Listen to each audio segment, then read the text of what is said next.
इस पेंटिंग को। ये उर्वशी और पूर्वा की लव स्टोरी पर बेस्ड है। इसमें उर्वशी आकाश की तरफ उड़ती जा रही है और पूर्वा उसे रुक जाने के लिए कह रहा है। हर पेंटिंग के सब्जेक्ट के अनुसार उसके रंगों का उपयोग किया जाता है। ये एक लव स्टोरी है। इसमें पेस्टल शेड्स को ज्यादा इंपॉर्टेंस दिया गया है। क्योंकि उर्वशी एक अप्सरा है, इसके रूप और शरीर के बनावट को खास तौर से इंपॉर्टेंस दिया गया है। आप लोग इस पेंटिंग को जरा गौर से देखिए।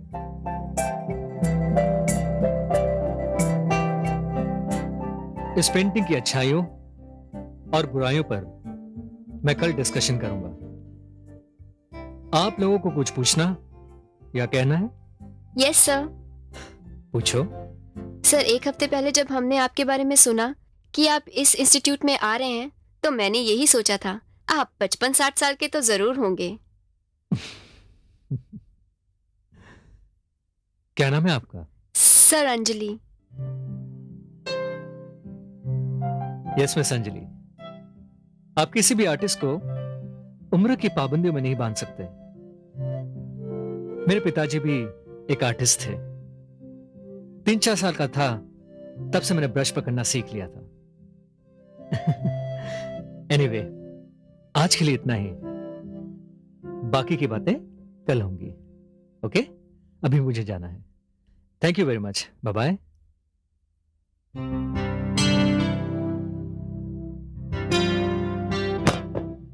वर्मा जी, अंदर आ सकता हूं? आइए आइए प्रशांत बाबू, आइए।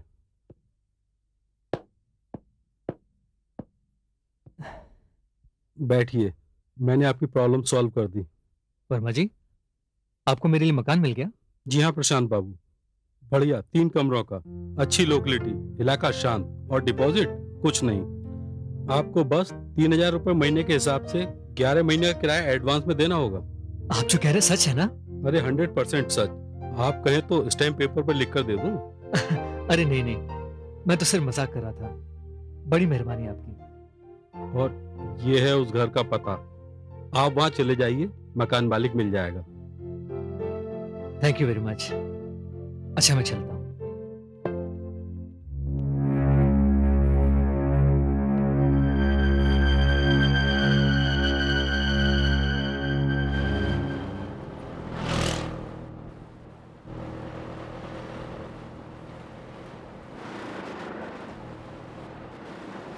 अरे भैया रुको रुको।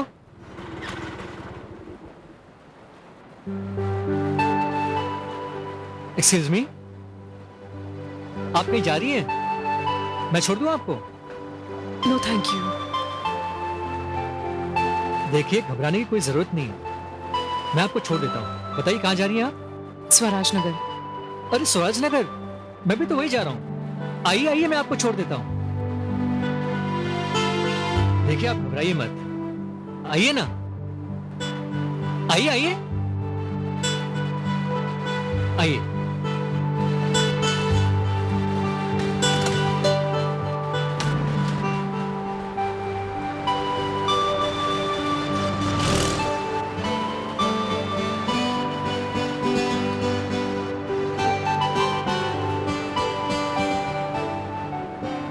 शुक्रिया।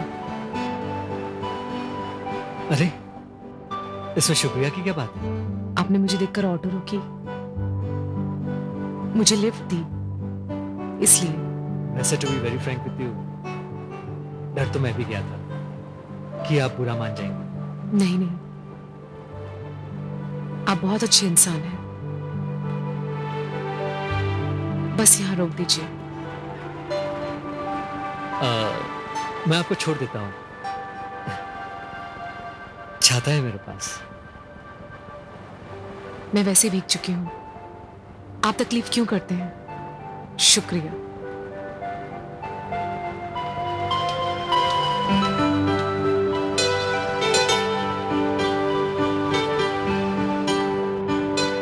भैया चलो आगे।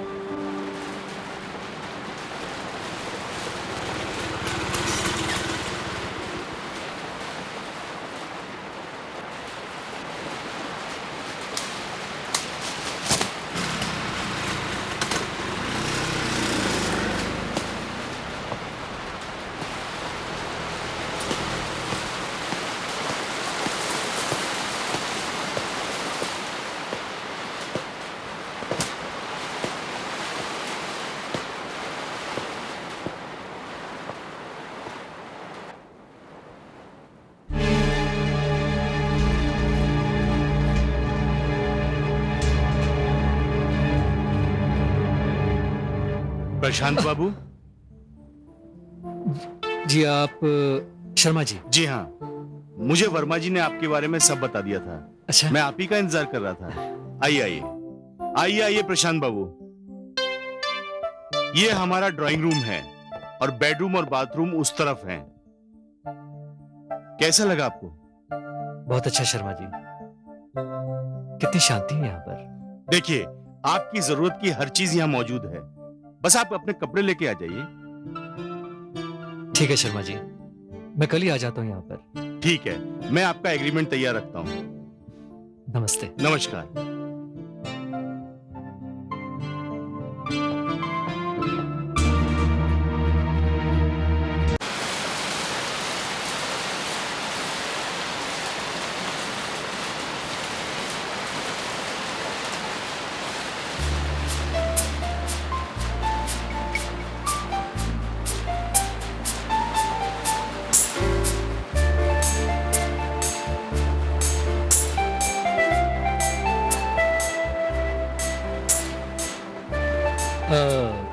इतनी बारिश में सब्जी?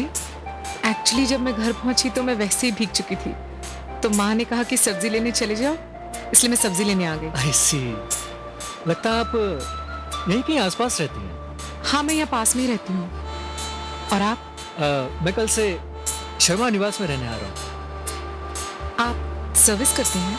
जी मैं एक चित्रकार हूँ, इंडियन इंस्टीट्यूट ऑफ आर्ट्स में चित्रकला पढ़ाता हूँ। और आप? मैं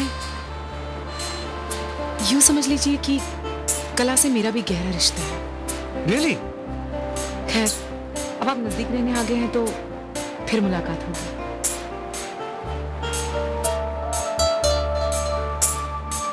मैं चलती हूँ। ठीक है।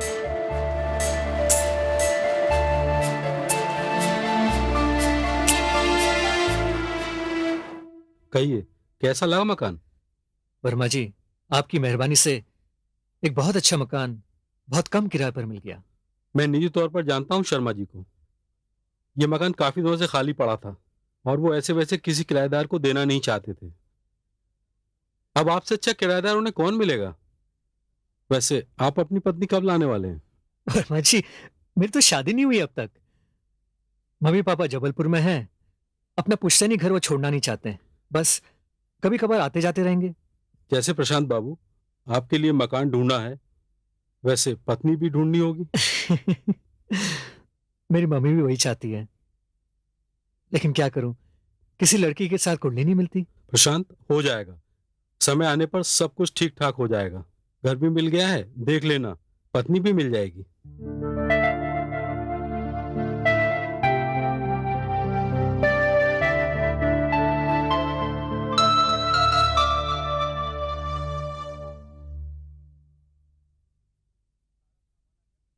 सारा सामान आ गया प्रशांत बाबू? जी सर। ये रहा आपका एग्रीमेंट, इसे पढ़ लीजिएगा। नहीं शर्मा जी, इसकी कोई जरूरत नहीं। ये लीजिए, 33,000 रुपए, 11 महीने का किराया, गिन लीजिए। नहीं नहीं प्रशांत बाबू, इन्हें गिनकर लक्ष्मी जी और आपका अपमान नहीं करना चाहता। देखिए, किसी चीज की जरूरत हो तो संकोच नहीं करना। मैं यहाँ पड़ोस में ही रहता हूँ। जी। ठीक है, चलता हूं मैं। अच्छा। अरे, बड़ा खूबसूरत कैमरा है, लेकिन आप तो चित्रकार हैं ना? जी शर्मा जी, फोटोग्राफी मेरी हॉबी है, ये मेरे काम का एक अहम हिस्सा है। प्रशांत बाबू, एक बात बोलूं, आप बहुत गुणी आदमी हैं। चलता हूं। नमस्ते।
तो तुम मेरे पास के मकान में रहती हो।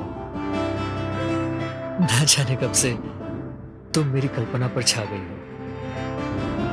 जब तुम मेरा बनाया हुआ चित्र देखोगी तो हैरान रह जाओगी।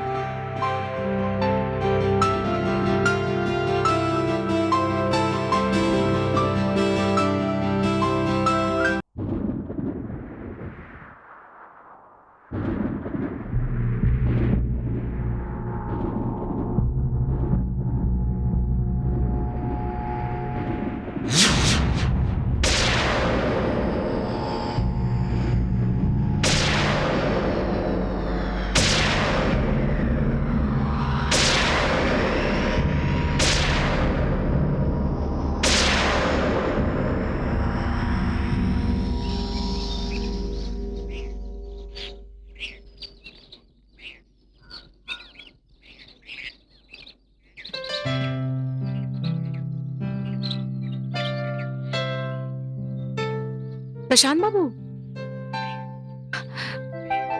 अरे आप प्रशांत बाबू, आप यहाँ कैसे? मैं ऑटो का इंतजार कर रहा था। मगर आप यहाँ कैसे? मैं यही पास के ऑफिस में काम करती हूँ।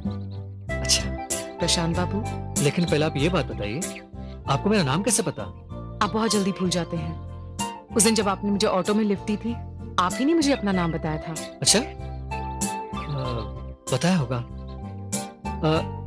क्या है ना, मुझे बातें बोलने की बहुत आदत हो गई है। यकीनन आप मेरा नाम भी भूल चुके होंगे। वैसे मेरा नाम रागिनी है। रागिनी? लेकिन आपका तो नाम उर्वशी होना चाहिए। उर्वशी? वो क्यों? इसलिए क्योंकि मुझे आपसे एक सच बोलना पड़ेगा और पहले माफी भी मांगनी पड़ेगी। सच? माफी? मैं कुछ समझी नहीं। मैं बताता हूँ। मैंने कल रात को चोरी से आपका डांस देखा। सच मानिए, मुझे ऐसा लगा कि मैं इंद्र के दरबार में बैठा हूँ और मेरे सामने उर्वशी नाच रही है। प्रशांत बाबू, तो फिर इस बात पे आपको माफी मांगने की कोई जरूरत नहीं है। दरअसल हम बंगाली हैं और मेरे घर में सभी कलाकार हैं। मेरे पिताजी तबले पर संगत करते हैं, मेरा छोटा भाई हारमोनियम बजाता है और मेरी माँ सितार बजाती तो है ही, साथ में बहुत अच्छा गाती है। रात हमारी गाने बजाने की होती है, लेकिन मोहल्ले वाले हमसे मिलते जुलते नहीं हैं, क्योंकि वो लोग गाने बजाने और नाचने को बुरा मानते हैं। क्यों? ऐसा क्यों? कला तो एक पूजा है, एक साधना है। दुनिया कुछ भी कहे, कल रात को जो मैं तुम्हारा एक डांस देखा, वो मेरे दिलो दिमाग पर ऐसा बैठ गया कि मैंने अपनी पेंटिंग पे भी तुम्हारा चेहरा देखा। प्रशांत बाबू, आप एक चित्रकार हैं, एक बहुत बड़े चित्रकार। आपका नाम है, शोहरत है। आपके मुंह से अपनी तारीफ सुनकर मुझे बहुत खुशी हुई। और सच बताऊं, आप वो पहले इंसान हैं जिसने मेरी डांस की तारीफ की है। रागिनी जी, आप इतनी अच्छी डांसर हैं, आपको तो बड़े बड़े कंसर्ट्स में डांस करना चाहिए। मैं बहुत सारे कंसर्ट्स कर चुकी हूँ। जब मैं 18-19 साल की थी, तब मैंने अहमदाबाद, पटना, कोलकाता ऐसे बड़े बड़े शहरों के बहुत सारे कंसर्ट में भाग लिया था। लेकिन रागिनी जी, आपने अभी अभी कहा कि आप बड़े बड़े कंसर्ट्स में डांस कर चुकी हैं, तो मैं वो पहला आदमी कैसे हो सकता हूँ जो आपकी तारीफ कर सकता है? दरअसल हुआ यूं कि अचानक मेरे माँ बाप ने मेरे कंसर्ट्स बिल्कुल बंद करा दिए, क्योंकि उनको मेरी शादी करानी है। आजकल तो मैं सिर्फ रियाज करती हूँ। तो उस हिसाब से कंसर्ट्स के बाद आप पहले इंसान हुए ना जिसने मेरी डांस की तारीफ की है। खैर, बातें तो होती रहेंगी, लेकिन एक बात बताइए, आप मेरे घर आएंगे ना? जरूर। जरूर आऊंगा। ऑटो आ गया। ऑटो, ऑटो, रुको रुको, एक मिनट, बैठ।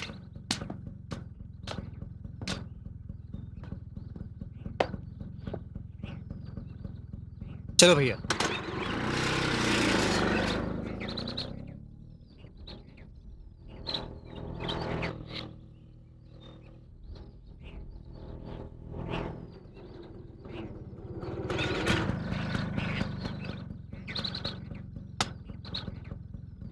अच्छा, नमस्ते।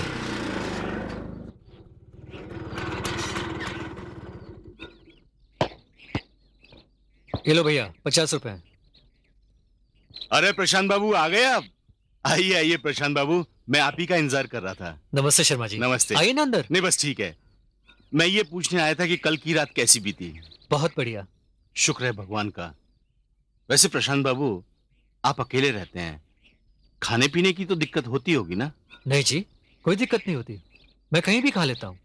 प्रशांत बाबू, मैं ये कहने आया था कि मेरा यहाँ घर है, मेरी फैमिली है और एक बेटी है जो बीए पास है, बहुत अच्छा खाना बनाती है। नहीं शर्मा जी, मैं किसी को तकलीफ नहीं देना चाहता। आपका ये जो प्रस्ताव है ना, मैं इसे मंजूर नहीं करूंगा।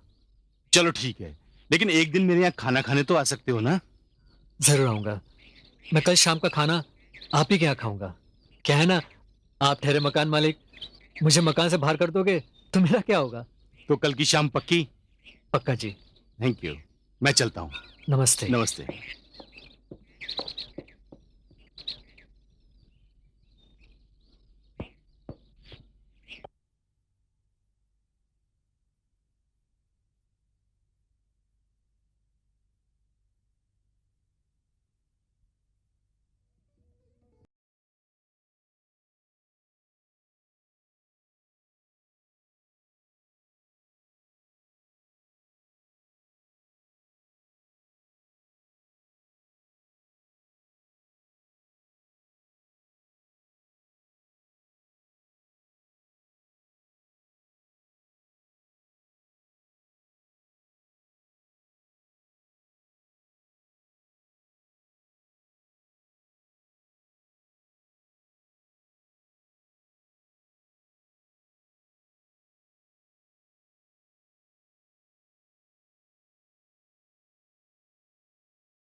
आइए मैं आपको अपने परिवार से मिलवाती हूँ।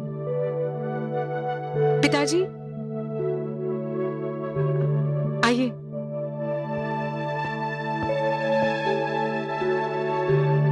पिताजी वही हैं जिन्होंने मुझे ऑटो में लिफ्ट दी थी।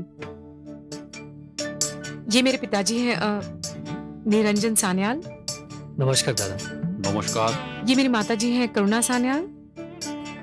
नमस्कार। और ये मेरा छोटा भाई है प्रदीप सान्याल। नमस्कार। सनल बाबू, मैं इंडियन इंस्टीट्यूट ऑफ आर्ट्स में चित्रकला पढ़ाता हूँ। मैं सोच भी नहीं सकता हूँ कि मैं कितना खुशनसीब हूँ कि मुझे इस शहर में, इस पड़ोस में मुझे एक ऐसा परिवार मिला जिसके सारे सदस्य कलाकार हैं। नहीं नहीं बेटा, ये तो हम लोगों का सौभाग्य है जो हमारे पड़ोस में इतना महान कलाकार मिला। पेंटिंग की दुनिया में इतनी छोटी सी उम्र में आपने कितना नाम कमाया। सनल बाबू, अगर आप इजाजत दे तो मैं आपकी बेटी रागिनी का एक पोर्ट्रेट बनाना चाहता हूँ। पोर्ट्रेट?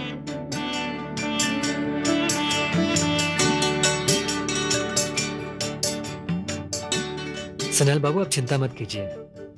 रागिनी को मेरे सामने घंटों बैठना नहीं पड़ेगा। मैं अपना कैमरा साथ लाया हूँ। इसी कैमरे से तस्वीर खींचूंगा और उसी तस्वीर से उसका पोर्ट्रेट बनाऊंगा। जी मुझे कुछ ऐतराज तो नहीं है, लेकिन कुंवारी लड़की है, शादी ब्याह की चिंता तो लगी रहती है। सनैल बाबू, वो कोई बदनसीबी होगा जो आपकी बेटी का रिश्ता नामंजूर करेगा। काश ऐसा हो पाता। नहीं नहीं माशिमा, रागिनी इतनी अच्छी कलाकार है, इसके लिए तो एक बड़े घराने का लड़का चाहिए। माशिमा, आपकी उर्वशी को तो एक पूर्वा जैसे राजा की आवश्यकता है। रागिनी, मैं आपकी तस्वीर ले लूं? ये क्या कह रहे हैं आप? अगर आप जैसा कलाकार मेरी फोटो लेगा तो मैं धन्य हो जाऊंगी। अगर आप मेरी पोर्ट्रेट बनाएंगे तो मैं अमर हो जाऊंगी। चलो ठीक है, ये बैकग्राउंड ठीक रहेगा। आइए आइए आइए, आप यहां पर खड़े हो जाइए। Okay,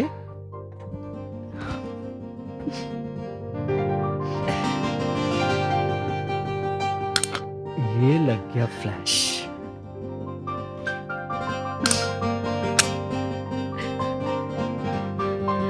ready? वो मुद्रा, हाँ, स्माइल स्माइल स्माइल स्माइल, जनाब, या ओके गुड। वो दूसरा वाला पोज, हाँ, very nice, perfect, smile, very nice.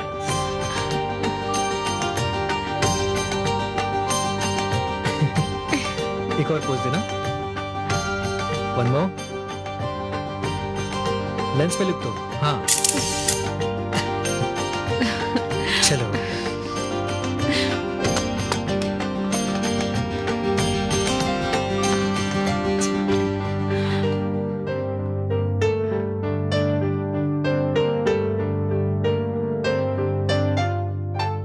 अगर आप लोग बुरा ना माने तो एक फैमिली फोटोग्राफ हो जाए। हाँ हाँ, क्यों नहीं, आओ बेटा। Smile please, very good. Prashant babu, आप कुछ जलपान लेंगे? नहीं, मैं खा चुका हूँ। तो फिर ठीक है, कल का डिनर हमारे साथ। कल रात का खाना मैं कल रात का खाना मैं कोई बात नहीं, मैं समझ गई।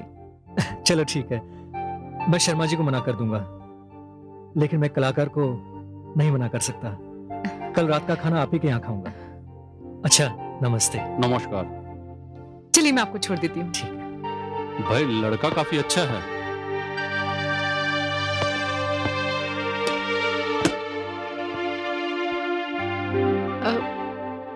कल आना मत भूलिएगा।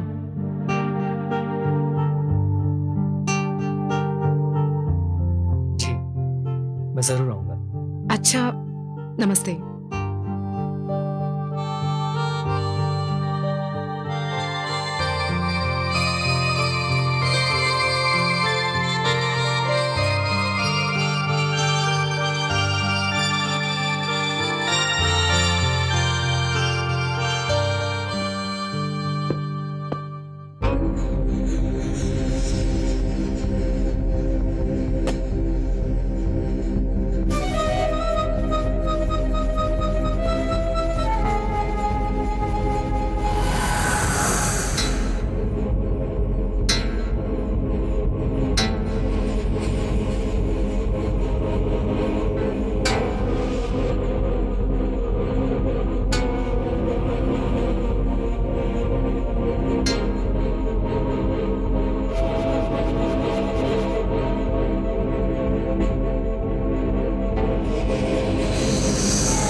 प्रशांत बाबू,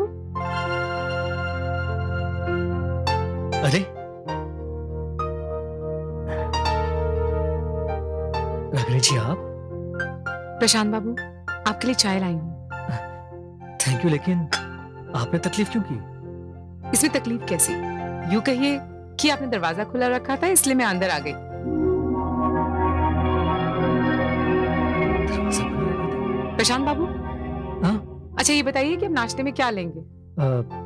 कुछ नहीं, थैंक यू। अच्छा चाय पीजिए और बताइए आपको कैसी लगी। ठीक है। बहुत अच्छी। रागिनी,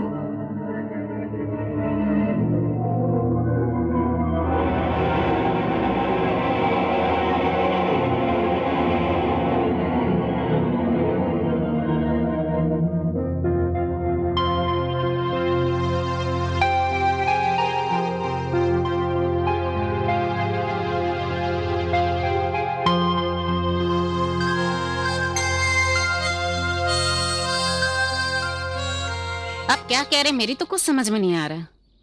देखो, ऐसा बड़ी किस्मत वालों के साथ होता है। भगवान ने प्रशांत को हमारे यहाँ किराएदार के रूप में भेज दिया है। वो आर्ट्स कॉलेज में प्रोफेसर है और एक नामी चित्रकार है। अपने माँ बाप की इकलौती संतान है। हमारी बेटी के लिए इससे अच्छा लड़का नहीं मिल सकता। तुम तो ऐसे कह रहे हो जैसे प्रशांत तुम्हारे इस घर के रिश्ते का इंतजार कर रहा है। ओफो, तुम पॉजिटिव क्यों नहीं सोचती? आज रात मैंने उसे खाने के लिए इनवाइट किया है और शाम को एक बार याद दिलाने फिर चला जाऊंगा। पापा गरम गरम चाय। और बेटी माधवी को भी साथ में ले जाऊंगा। बेटी, ऐसा लज्जतदार खाना बनाना कि वो उंगलियां चाटता रह जाए। हाँ बेटी, बढ़िया खाना मर्द की कमजोरी होती है। और मैं किसी भी कीमत पर प्रशांत को अपना दामाद बनाना चाहता हूँ। पापा। वर्मा जी नमस्कार। आइए आइए शर्मा जी, आइए। मुझे उम्मीद है प्रशांत से तुम्हें कोई शिकायत नहीं होगी। नहीं नहीं वर्मा जी, मैं आज आपके पास कुछ और ही इरादे से आया हूँ। अरे भाई, किस इरादे से? देखिए वर्मा जी, मैं अपनी बेटी माधवी की शादी प्रशांत से करना चाहता हूँ। क्या ख्याल है आपका? अचानक तुम्हारे दिमाग में ये ख्याल कैसे आया? अरे वर्मा जी, आप तो जानते हो मैं अपनी बेटी माधवी के लिए लड़का ढूंढ रहा हूँ। शर्मा जी, जब प्रशांत को पता लगेगा कि ये मकान तुमने इतने सस्ते में उसे दिया है तब। और आप अपने घर की असलियत तो जानते हैं ना? हाँ भाई जानता हूँ, लेकिन जब प्रशांत मेरा दामाद बनने के लिए राजी हो जाएगा तो फिर मैं उसे इंदिरा नगर वाले फ्लैट में शिफ्ट कर दूंगा। मगर उससे पहले कोई घटना घट गई तो? ओ, अभी तक तो कुछ नहीं हुआ, आगे भी कुछ नहीं होगा।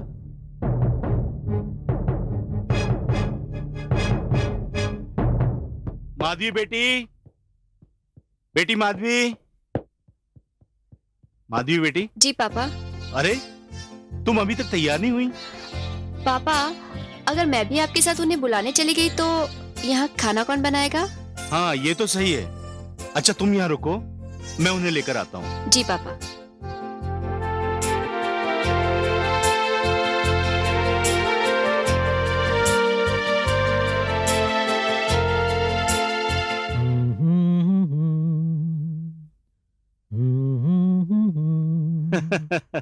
अरे अरे शर्मा जी, मैं तो आप ही के पास आ रहा था। मेरे पास? अरे भाई मैं तो खुद आपको लेने आया हूँ। एक्चुअली शर्मा जी, एक बात है। क्या कुछ गड़बड़ है? नहीं नहीं, कोई गड़बड़ नहीं है। वो सामने वाले मकान में सन्याल बाबू है ना, आज उन्होंने मुझे डिनर पर बुलाया है।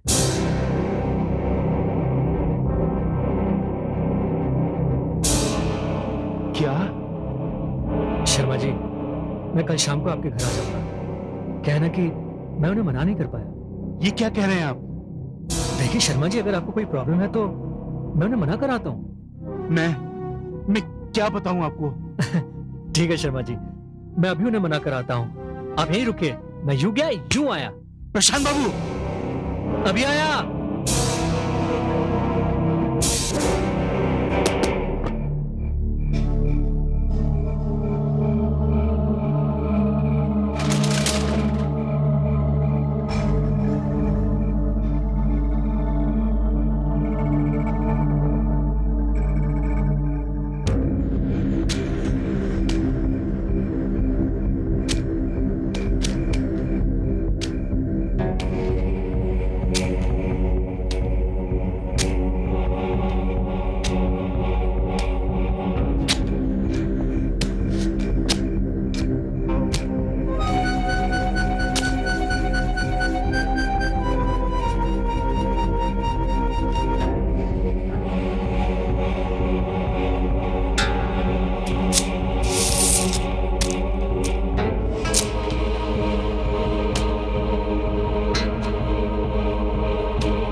शर्मा जी,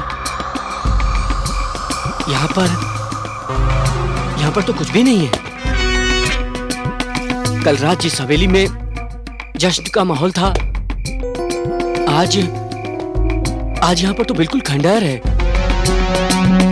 ऐसा लगता है कि बरसों से यहाँ पर कोई भी नहीं आया। शर्मा जी,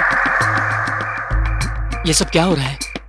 प्रशांत बाबू, बरसों पहले यहाँ एक सान्याल परिवार रहता था। लोग कहते हैं उन्हें इस शहर के बहुत से लोगों का कर्ज चुकाना था। लोगों ने कर्ज वसूली के लिए उनके पीछे गुंडे लगा दिए। फिर सुना कि सान्याल परिवार कहीं गायब हो गया। इसमें सच्चाई क्या है ये तो पता नहीं, पर यह हवेली हॉन्टेड है। लेकिन शर्मा जी, ये कैसे हो सकता है? कल रात को यहां मेरी मुलाकात निरंजन सान्याल, करुणा सान्याल, प्रदीप सान्याल और रागिनी से हुई। मैंने रागिनी की कई तस्वीरें खींची, और इतना ही नहीं शर्मा जी, मैंने उनकी फैमिली फोटोग्राफ्स भी खींचे। मैं वो फोटोग्राफ्स आपको डेवलप करके अभी दिखाता हूं।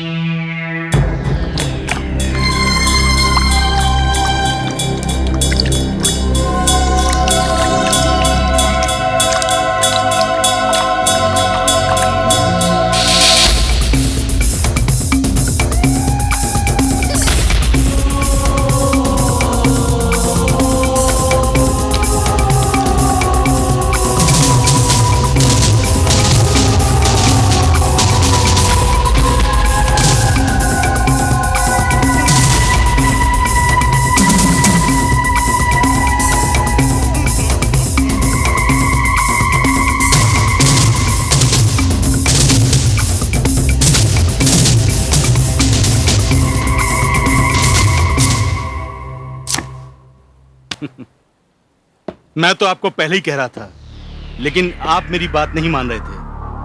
आपने जो कुछ भी अपनी आंखों से देखा वो आपका भ्रम था, सपना था, सच नहीं। शर्मा जी, अगर ये मेरा भ्रम है, मेरा सपना है, तो वो सब्जी वाला, वो तो उस लड़की से मिल चुका है।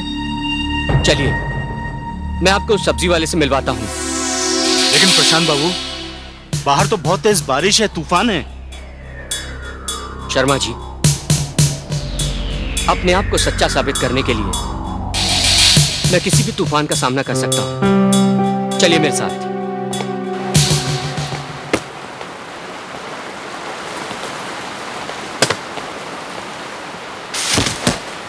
आइए प्रशांत बाबू।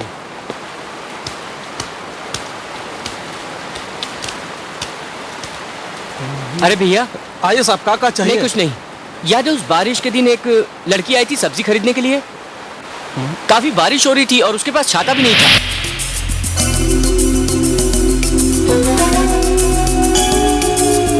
लगता है आप यहीं कहीं रहती हैं। मैं शर्मा निवास में कल से रहने आ रहा हूँ। मैंने उससे बहुत देर तक बातें की थी। अरे साहब, आप क्या कर रहे हैं? आप तो उस दिन अकेले थे अरे और आप अपने आप से बड़बड़ कर रहे थे। भैया, ठीक से याद करो, वो लड़की यहीं पर खड़ी हुई थी, बगैर छाते के आपसे सब्जी खरीद रही थी। नहीं साहब, आप अकेले ही थे ना उस दिन। आप आपस में बड़बड़ कर रहे थे और मैं देख रहा था कि आप किससे बात कर रहे हैं। उस तरफ वो रिक्शा वाला, चलो उससे पूछते हैं। कहाँ गया है रिक्शा वाला? साहब चले, कहाँ चल रहा है? अरे, तुम वही ऑटो वाले हो ना? याद है उस दिन बारिश के दिन मैं तुम्हारे ऑटो में बैठा था? हाँ, मैंने आपको शर्मा निवास में छोड़ा था। हाँ हाँ, और एक जगह रिक्शा रुकवाकर मैंने एक लड़की को लिफ्ट दी थी।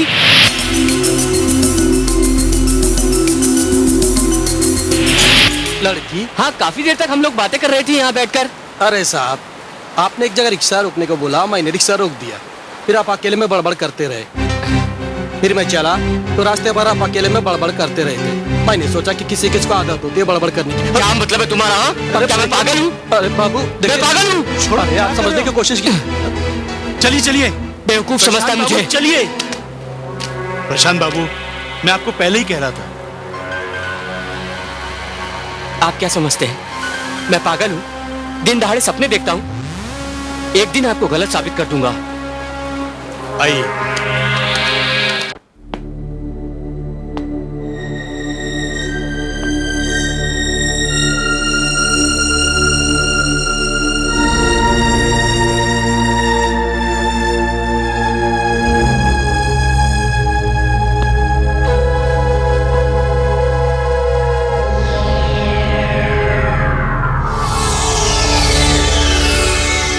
कौन है आप?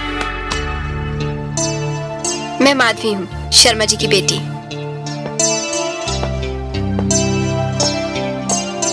जी कहिए। कल मेरे पापा आपके बारे में कुछ बता रहे थे। प्रशांत जी, वो सामने वाली हवेली सच में हॉन्टेड है। हॉन्टेड? जी, और ये बात किसी से छुपी नहीं है। शायद इसीलिए कोई इस मकान को किराए पर नहीं लेता, और इसीलिए मेरे पापा ने इतने सस्ते में आपको ये मकान किराए पर दे दिया। माधवी जी, ये आप क्या कह रही हैं? प्रशांत बाबू, माधवी ठीक कह रही है। प्रशांत बाबू, मुझे मेरी बेटी ने ये मकान किराए पर देने के लिए बहुत रोका, लेकिन मैंने इस लालच में कि हाथ में कुछ रुपए आ जाएंगे, ये मकान आपको किराए पे दे दिया और आपको बहुत बड़ी मुसीबत में फंसा दिया। प्रशांत जी, आप एक अच्छे इंसान हैं, कलाकार हैं। मेरे पापा आपका सारा रुपया वापस देने के लिए तैयार हैं। हाँ प्रशांत बाबू, मैं आपका 33,000 वापस कर दूंगा। आप यहाँ मत रहिए। आप चाहे तो मैं आपको गोरेगांव वाला फ्लैट दे दूंगा। हाँ प्रशांत जी, आपके साथ बहुत ज्यादती हुई है। माधवी जी, मुझसे हमदर्दी करने के लिए बहुत बहुत शुक्रिया। शर्मा जी, मुझे वो पैसे नहीं चाहिए। मैं कोई डरपोक या बुज़दिल नहीं हूं। इस पहेली को सुलझाए बगैर मैं यहां से नहीं जाऊंगा। मैं देखना चाहता हूं कि सच क्या है। इंस्पेक्टर साहब, मैं प्रशांत इंडियन इंस्टीट्यूट ऑफ आर्ट्स में चित्रकला पढ़ाता हूं। स्वराज नगर में जो पुरानी हवेली है उसके सामने शर्मा निवास में रहता हूं। इंस्पेक्टर साहब, पिछली 2 रातों से मैंने उस हवेली को आबाद देखा है। मैं कल रात को भी सान्याल परिवार से मिल चुका हूं। प्रशांत बाबू, जिस हवेली का जिक्र आप कर रहे हैं वह महज एक भ्रम है आपका, कोई कल्पना है, क्योंकि उस हवेली में कोई नहीं रहता। वो हवेली तो काफी सालों से सुनसान पड़ी है, ना तो कोई आता है ना कोई जाता है। लोग तो उसे भूतिया हवेली कहते हैं। वो हवेली इस शहर के नामी बिल्डर भगवान भाई के कब्जे में है और उसके पास उस हवेली के कागजात भी हैं। मुझसे पहले जो इंस्पेक्टर यहाँ पर था उसने उस हवेली के सारे कागजात और उसकी रजिस्ट्री की छानबीन की और उसमें उन्होंने ये पाया कि उस हवेली का जो असली मालिक पहले था मिस्टर निरंजन सन्याल, उसने लोगों से काफी कर्जा लिया हुआ था और वो उस कर्ज में इतना डूब गया कि एक दिन अपने पूरे परिवार को लेकर हवेली छोड़कर भाग गया। अब वो हवेली भगवान भाई की मिल्कियत है।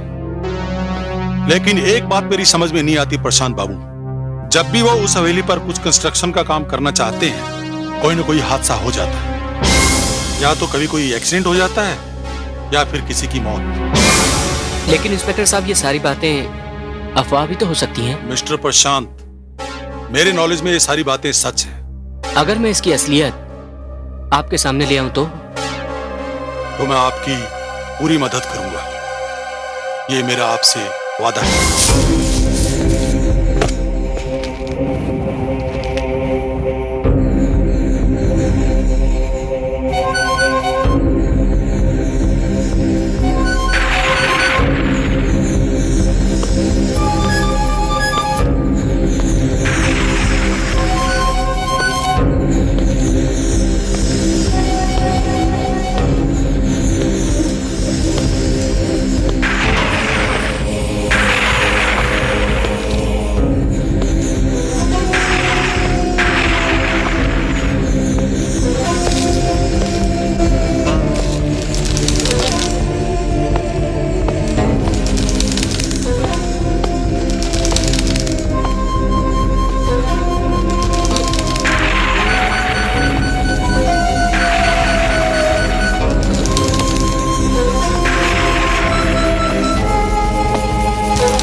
रागिनी, रागिनी, ये सब क्या है?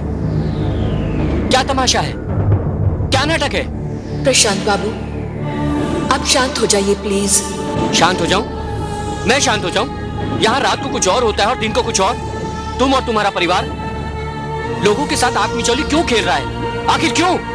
मैं आपको सब कुछ बता देना चाहती हूँ। इस शहर में कई ऐसे लोग हैं जो मेरे और मेरे परिवार के पीछे पड़े थे। कौन है वो लोग? क्या चाहते हैं वो मुझे बताओ रागिनी। ये कोठी जो आप देख रहे हैं ना, ये मेरे दादाजी अविनाश सन्याल ने बनाई थी। वो एक संगीतकार थे और उनकी आखिरी इच्छा ये थी कि इस कोठी को एक संगीत कॉलेज में परिवर्तित किया जाए, और मेरे पापा ने उनकी अंतिम इच्छा का सम्मान किया। इस कोठी को एक संगीत महाविद्यालय में परिवर्तित करने के लिए उन्होंने कई फाइनेंस कंपनीज को कांटेक्ट भी किया। इसी सिलसिले में एक दिन भगवान भाई हमारे यहाँ आए।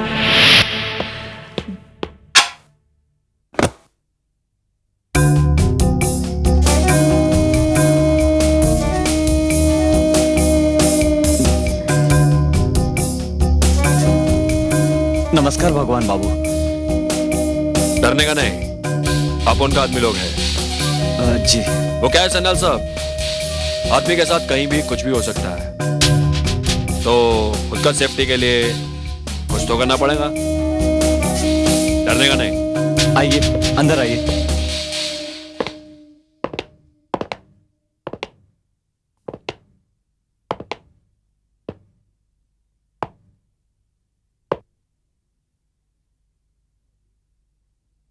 बैठिए।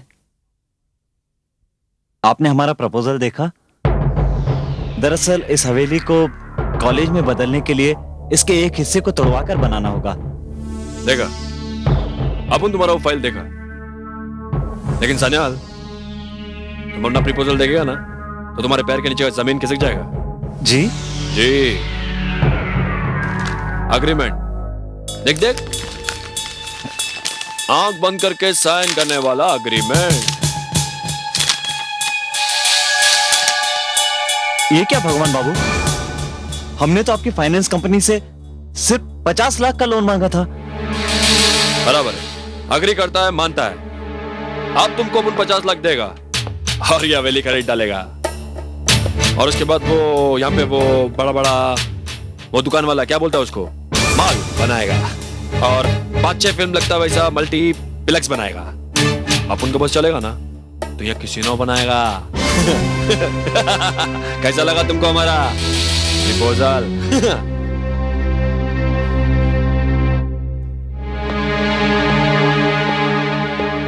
देखिए भगवान बाबू, हाँ, हमने इस हवेली को नहीं बेचना है। यहाँ हमारे बाबूजी की इच्छा से संगीत का मंदिर बनेगा। कहाँ मंदिर वंदिर के पीछे पड़ा है? अरे छोड़ इन चक्रों को। एक काम करो सन्याल साहब, अब्बी का अब्बी 10 लाख रोकड़ा देता है एडवांस में, साइन कर डालो। सॉरी भगवान भाई, आप गलत जगह आ गए। हमको ये हवेली का सौदा नहीं करना है। वैसे हमने बैंक से बात की है, वो हमारी शर्तों पर फाइनेंस करने को तैयार है।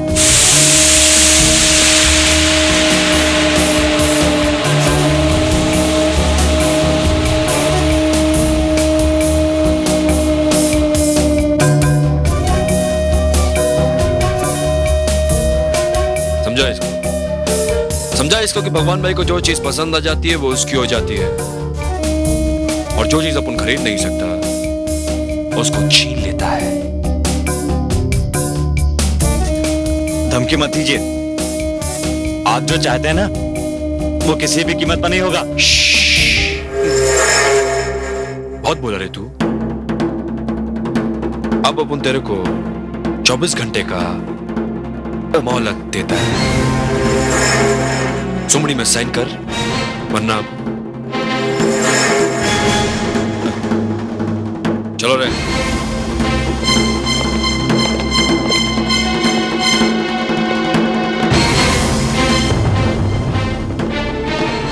पापा, ये लोग मुझे कुछ ठीक नहीं लग रहे। डरो नहीं बेटी, हम बाबूजी का सपना किसी भी कीमत पर टूटने नहीं देंगे। अगर ये डील हो गई ना तो हम सब माला माल हो जाएंगे। हाँ। लो भगवान भाई भी आ गए हैं। सलाम भाई। सलाम भाई।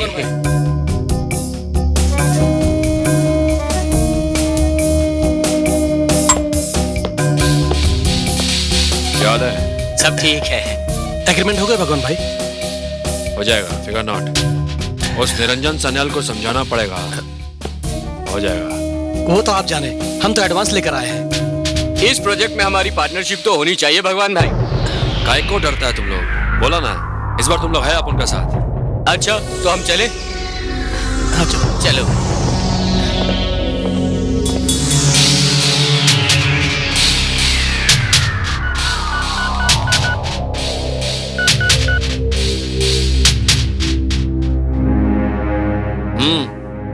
वो सन्याल के बेटे को ले गया।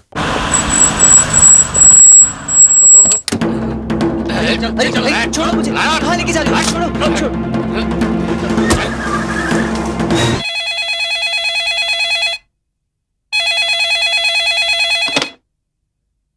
हेलो, ए छोकरी, बाप को फोन दे। आप कौन बोल रहे हैं? बाप को फोन दे। पापा ये पता नहीं। किसका फोन है? हेलो हेलो हेलो पापा, मैं प्रदीप बोल रहा हूँ पापा। हाँ बोलो बेटा। पापा ये भगवान भाई के आदमी मुझे यहाँ उठाकर ले आए हैं। क्या? हाँ पापा, ये लोग बहुत बहुत खतरनाक आदमी है पापा। हम समझ गए बेटा, उन्होंने तुम्हें क्यों उठाया है। भगवान को फोन दो। पापा आपसे बात करेंगे।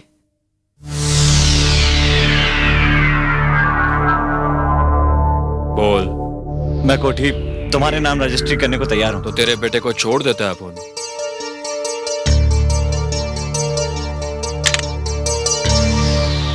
काला कांडी करता है तेरा बाप, लेकिन प्यार बहुत करता है तेरे को।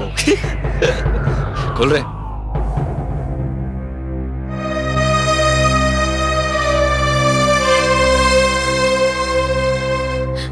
पापा, क्या आप ये कोठी बेच देंगे? देखो बेटी, इस वक्त प्रदीप को उनके चंगुल से छुड़ाना जरूरी है, इसलिए हमने हाँ कर दी है, वरना वो लोग उसे नुकसान पहुंचा सकते हैं। तुम अच्छी तरह से जानती हो, ये हवेली तुम्हारे दादाजी ने हम चारों के नाम लिखी है। हम चारों इसके हिस्सेदार हैं, मालिक हैं। मैं अकेला अगर यह हवेली उस भगवान के नाम लिख भी दूं, तो भी यह हवेली उसे नहीं मिल सकती। मतलब? हम चाहते हैं तुम सब कुछ दिनों के लिए कोलकाता चले जाओ, फिर मैं उसके कागजात पर हस्ताक्षर करके कोलकाता चलाऊंगा। बाद में हम उस गुंडे को देख लेंगे।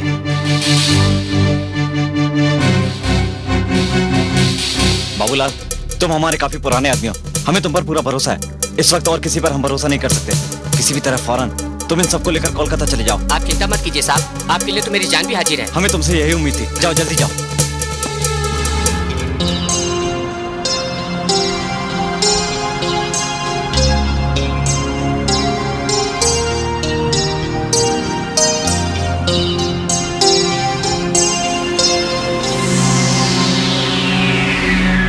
बाबूलाल, ये हम लोग कहाँ जा रहे हैं? दीदी, साहब ने मुझे कहा था कि आपको ऐसे रास्ते से एयरपोर्ट ले जाऊं जिस रास्ते पर भगवान के आदमी ना हो।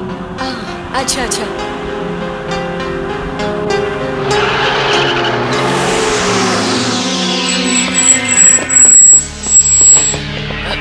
बाहर निकल, बाहर निकल, बाबूलाल, ये तुम हमें कहाँ लेके आ गए? ये क्या कर रहे हो? छोड़ो।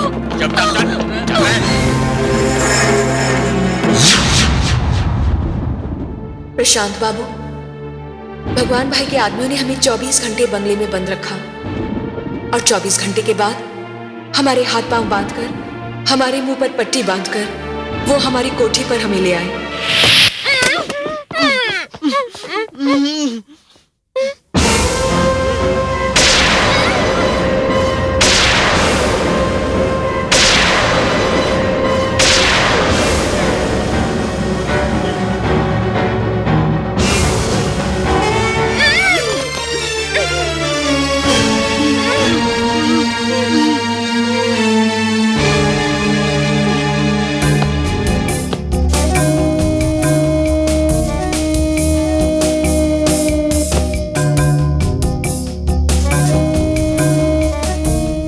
सन्याल का अंतिम दर्शन।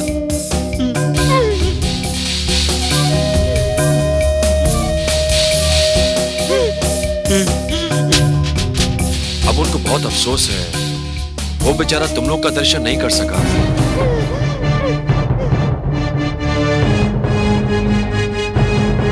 Sorry, bad luck. सॉरी।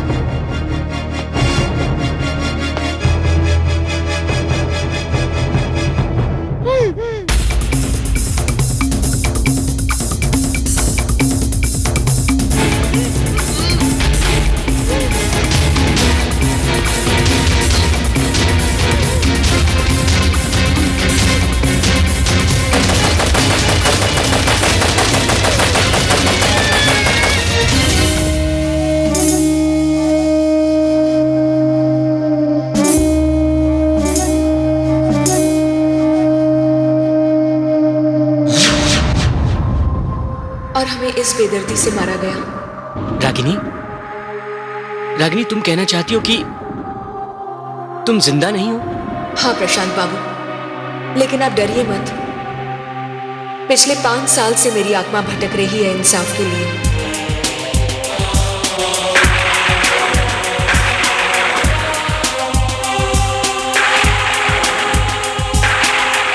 आत्मा? हाँ प्रशांत बाबू, आत्मा। आप जिस घर में रह रहे हैं ना, वहां कई लोग आए, लेकिन सब डर गए। कोई भी हमारी मदद नहीं कर सका। भगवान बाबू ने हमारे पूरे परिवार को मारकर शहर में यह अफवाह फैला दी कि मेरे पिता कर्जदारों के डर से शहर को छोड़कर भाग गए। लेकिन प्रशांत बाबू, मैंने भी भगवान भाई के मल्टीप्लेक्स थिएटर बनाने का सपना पूरा होने नहीं दिया। अब तो उसके आदमी भी यहां आने से डरते हैं, लेकिन मुझे इंतजार है सिर्फ उसका। वो सिर्फ एक बार यहां आ जाए तो मुझे मुक्ति मिल जाए प्रशांत बाबू। रागिनी, तुम्हें मुक्ति मिलेगी जब इस किस्से के बारे में लोगों को पता चलेगा। तब कई डर जाएंगे, कई अपनी नींद से जाग जाएंगे, और ऐसा अपराध करते वक्त अपराधियों की आत्मा कांप उठेगी।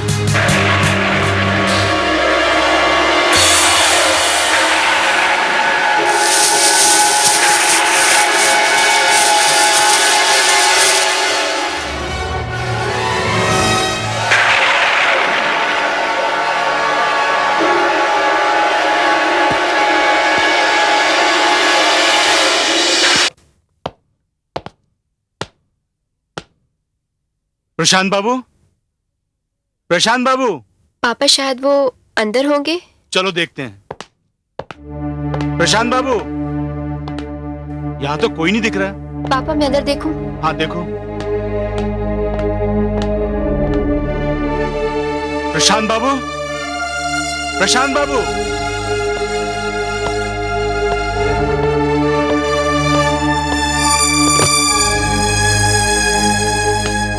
पापा। हाँ बेटा। वो अंदर नहीं है। कहीं वो हवेली तो नहीं गया? पापा हमें चलकर देखना चाहिए। आखिर आज हमारी वजह से तो वो इस मुसीबत में पड़े हैं। हाँ बेटी, हमें जल्दी चलना चाहिए। आओ।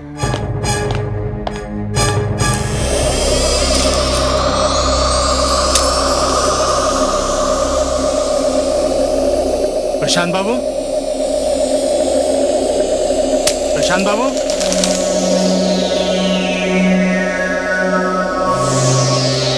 प्रशांत बाबू।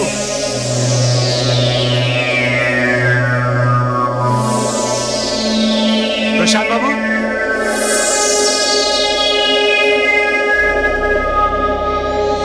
प्रशांत बाबू।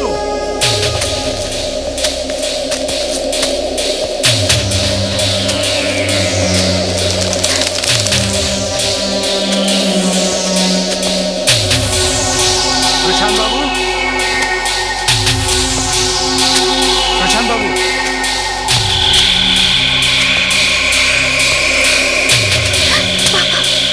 डरो मत बेटा।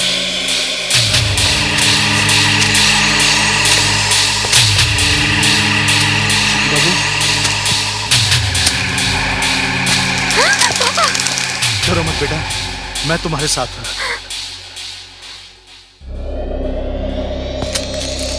प्रशांत बाबू।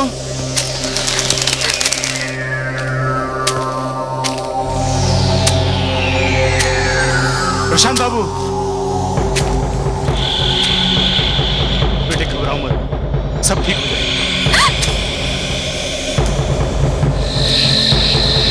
प्रशांत बाबू,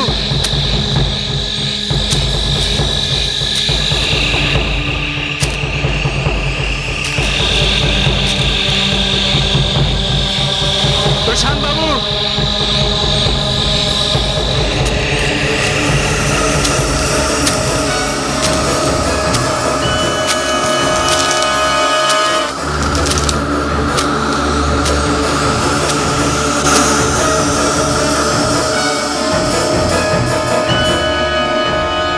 प्रशांत बाबू, प्रशांत बाबू,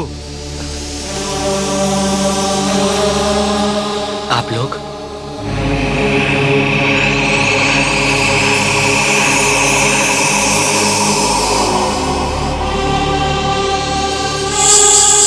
प्रशांत बाबू, आप यहाँ? रागिनी आई थी यहाँ पर। नहीं, मेरा मतलब है यहाँ पर उसकी आत्मा आई थी। आप यहाँ से चलिए प्लीज। शर्मा जी, आप ठीक कहते थे। इस हवेली में सन्याल परिवार की आत्माएं रहती हैं। मैंने उन्हें वचन दिया है कि मैं उन्हें मुक्ति दिलवा कर रहूंगा। मुक्ति? पर कैसे मिलेगी उन्हें मुक्ति? उसका तरीका है मेरे पास। प्रशांत बाबू, अभी आप यहाँ से चलिए प्लीज, आइए। वो जगह मेरा हुआ, समझा कि नहीं? वो जगह अब उनका। आइए साहब, आइए। साहब, आपसे कोई मिलने आया है। क्या? कोई प्रोफेसर साहब है। चंदा मांगने आया होगा, दे दे उसको। भगवान भाई, मुझे आपसे कोई चंदा नहीं चाहिए। मैं आपके पास एक बिजनेस प्रपोजल लेकर आया हूं। प्रपोजल बोले तो? कैसा प्रपोजल? मैं उस सान्याल वाली हवेली खरीदना चाहता हूं।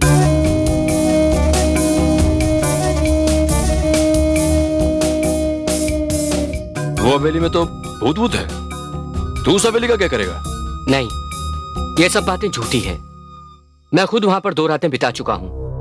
हालांकि काफी लोगों ने मुझे मना किया, लेकिन वहां पर ऐसा कुछ भी नहीं है। अगर वहां पर ऐसा कुछ है भी तो उससे आपको क्या फर्क पड़ता है? आप अपना दाम बताइए। बताएगा, पर ये कौन है?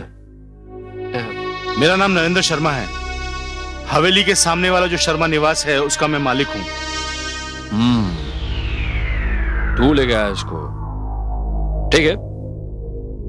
अब उनका एक शर्त है, तू अपने को उधर अपने साथ लेकर चलेगा। अभी चलिए। बहुत जल्दी है रे तेरे को। अभी नहीं, रात को आएगा देखने को कि तू सच बोलता है कि नहीं।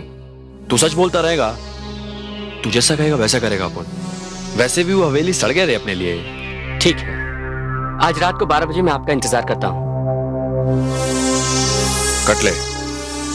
चलिए।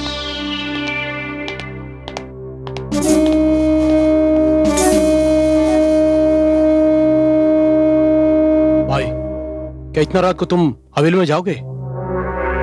हट्टू। अबे अगर वो सच बोल रहा है तो वो अपने को उधर ही मिलेगा, और वो अपने को उधर मिला तो वो हवेली पे अपन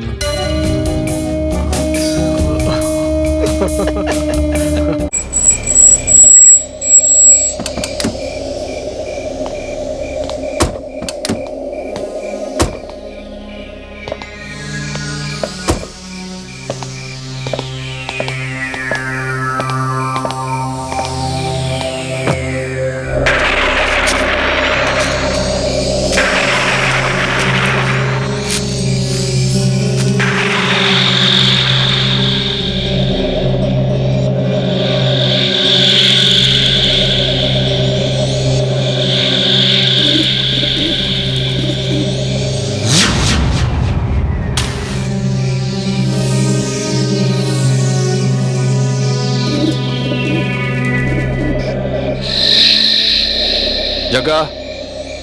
असलम, तुम लोग भी हवेली का चप्पा चप्पा छान डालो ताकि वो तुम लोग का भी वहम शम दूर हो जाए। क्या ठीक है भाई।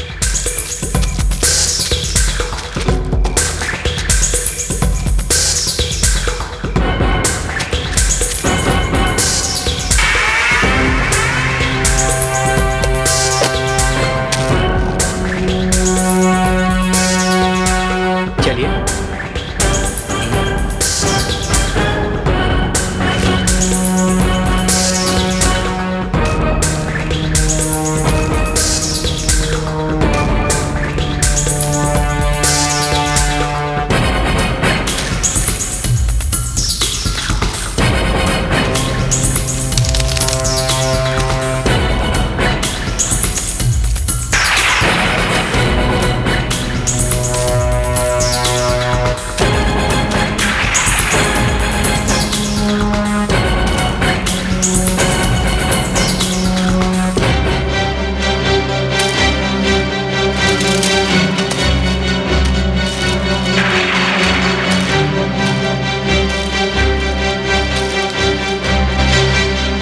ए प्रोफेसर, ये हवेली का क्या करने वाला है रे?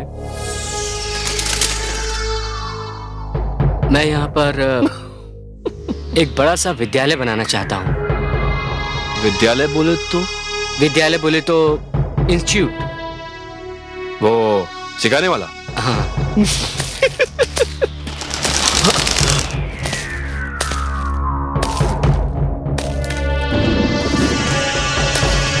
अपन तुमको अपने मन का बात बोले प्रोफेसर। ये हवेली में अपन वो 4-5 फिल्म लगाता ना एक साथ, वो बनाने वाला था। मल्टीप्लेक्स। हाँ वही। तो लोगों ने अपने को भटका डाला कि भूत है इधर, बनाना मत। ये पेंटिंग का कैसे बनाएगा? नहीं भगवान भाई, आपको कोई गलत फहमी हुई है। यहाँ पे कोई भूत नहीं है। पक्का?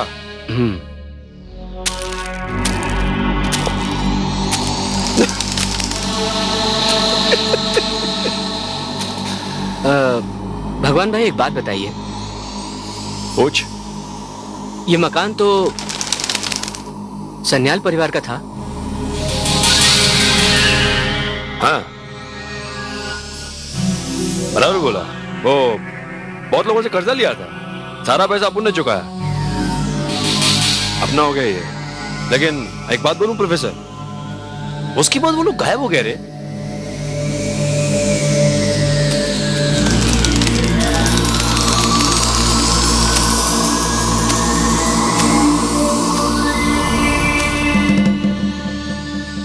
प्रोफेसर, आज तुम्हारा वजह से अपने भेजे में एक बात आया है। वो सब लोग भंकस करता था रे। कोई भूत नहीं है यहाँ पे।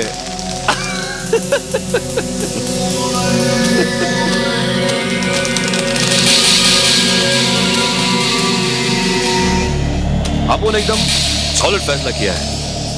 अब अपन ये हवेली नहीं बेचेगा। यहाँ एक वो मल्टीप्लेक्स बनाएगा। ये सपना तुम्हारा कभी पूरा नहीं होगा।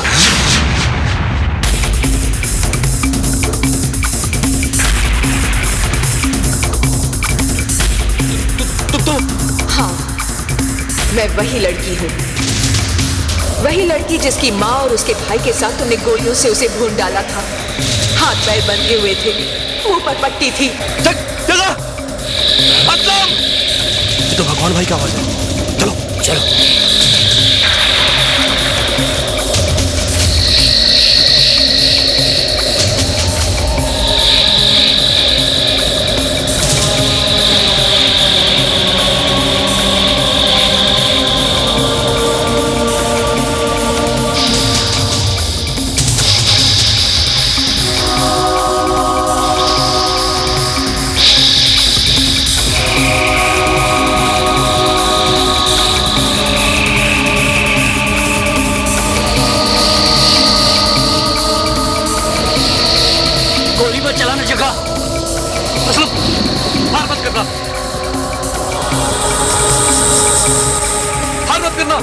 गोली मत चलाना।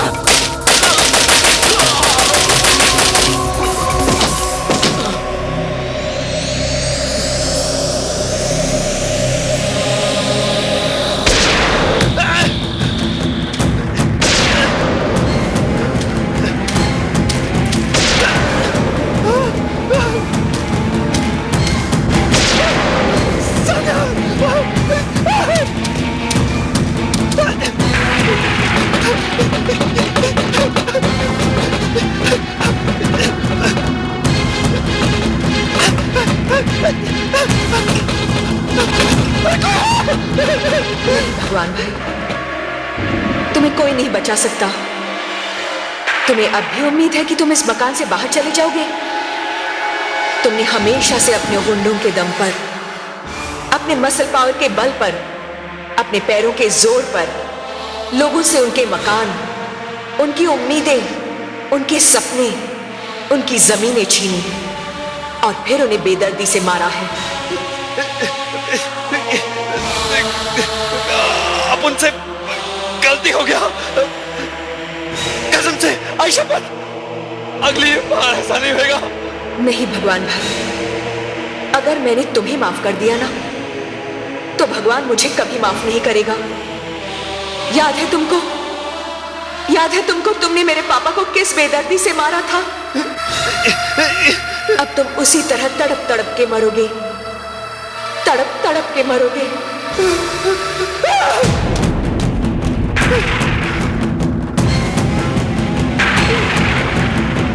मुझको माफ कर दो, लास्ट टाइम बोलता है।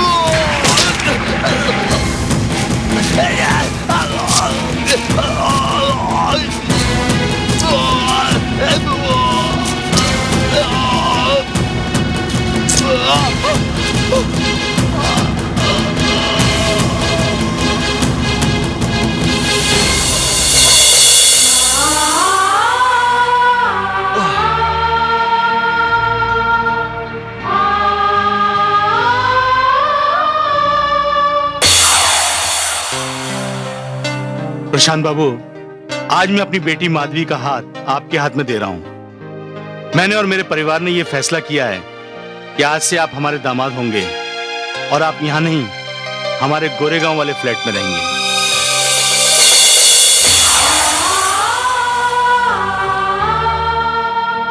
रागिनी?